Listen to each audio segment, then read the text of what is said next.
नमस्कार. घरात शांतता आणि समाधान मला वाटतं हा अनेकांसाठी रोजच्या धावपळीतला एक महत्त्वाचा शोध असतो, नाही का? अगदी.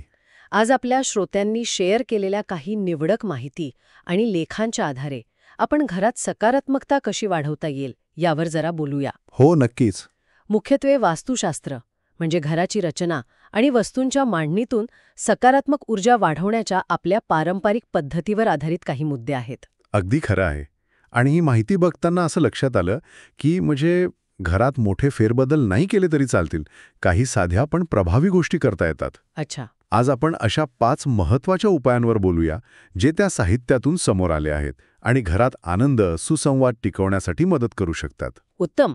मग सुरुवात करूया घराच्या प्रवेशद्वारापासून. त्याबद्दल काय महत्त्वाचं सांगितलं आहे? कारण घराची सुरुवात तर तिथूनच होते. बरोबर.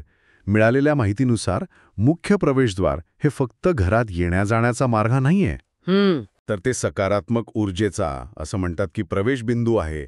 त्यामुळे ते नेहमी एकदम स्वच्छ, प्रकाशमान आणि कसं अडथळ्यांविना असावं. म्हणजे तिथे पसारा नको. अजिबात नाही. चपला-बुटांचा ढीग, कचरा किंवा उगाच अडगळीच्या वस्तू नसाव्यात.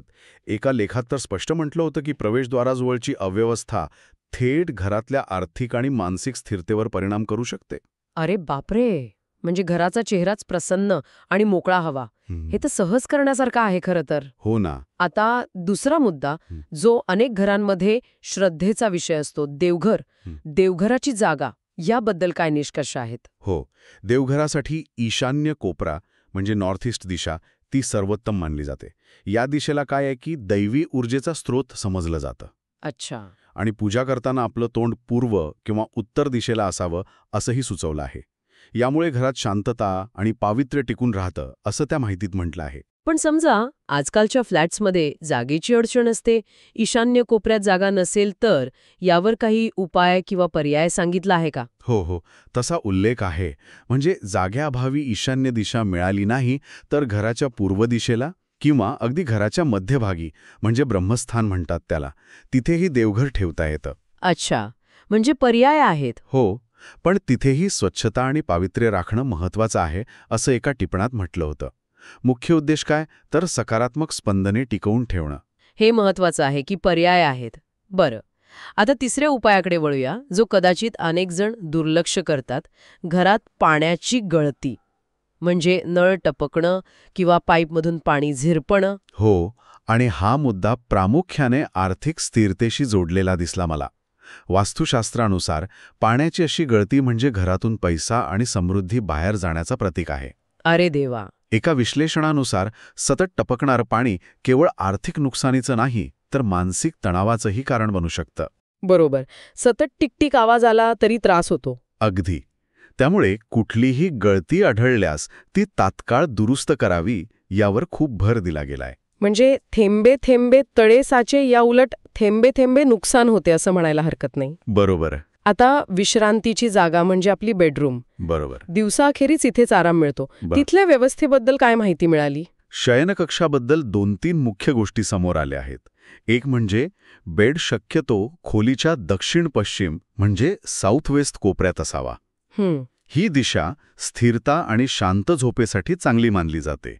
दुसरं म्हणजे बेडखाली भंगार किंवा अनावश्यक सामान ठेवू नये. हो, हे बरेचदा ऐकतो आपण. कारण याचा थेट परिणाम आपल्या नकळत आपल्या मानसिक स्थितीवर आणि झोपेवर होतो, असं एका संशोधनात्मक लेखात नमूद केलं होतं.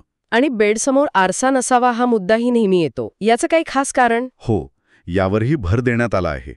असं मानलं जातं की झोपेत असताना आपलं प्रतिबिंब आरशात दिसलं ना तर ऊर्जा विचलित होते. अच्छा. ज्यामुळे झोपेत व्यत्यय येऊ शकतो किंवा कधीकधी नकारात्मक स्वप्न पडू शकतात.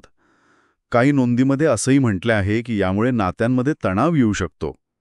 त्यामुळे शक्यतो आरसा बेडसमोर नसावा. बापरे.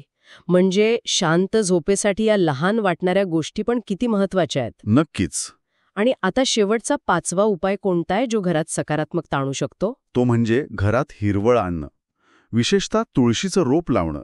हो, तुळस तर आपल्याकडे पवित्र मानतात. अगदी. तुळशीला भारतीय संस्कृतीत पवित्र मानलं जातं आणि ती सकारात्मक ऊर्जा आकर्षित करते असं सांगितलं गेलंय. याशिवाय इतर हिरवीगार झाडं घरात किंवा बाल्कनीत लावणं हे केवळ हवा शुद्ध करत नाही, तर घरात एक प्रसन्न आणि ताजंतवाणं वातावरण निर्माण करतं. हो, ते तर आहेच. एका माहितीत तर सकारात्मक ऊर्जेसाठी मनी प्लांट किंवा बॅम्बू प्लांट सारख्या विशिष्ट झाडांचाही उल्लेख होता. खरंच हे 5ही उपाय आपण सहज अंमलात आणू शकतो. यात काही खूप मोठे बदल किंवा खर्च नाहीये खरं तर. अजिबात नाही. आपल्या श्रोत्यांनी दिलेल्या माहितीतून निघालेले हे निष्कर्ष निश्चितच उपयुक्त आहेत. नक्कीच. अनेकदा घरात शांतता आणि समाधान मिळवण्यासाठी आपण मोठ्या उपायांच्या शोधात असतो. पण वास्तुशास्त्रातील यांसारख्या लहान आणि सहज करण्याजोग्या गोष्टी देखील मोठा सकारात्मक बदल घडवू शकतात, हेच या माहितीतून अधोरेखित होतं. आजच्या या चर्चेतून एक विचार मनात येतोय.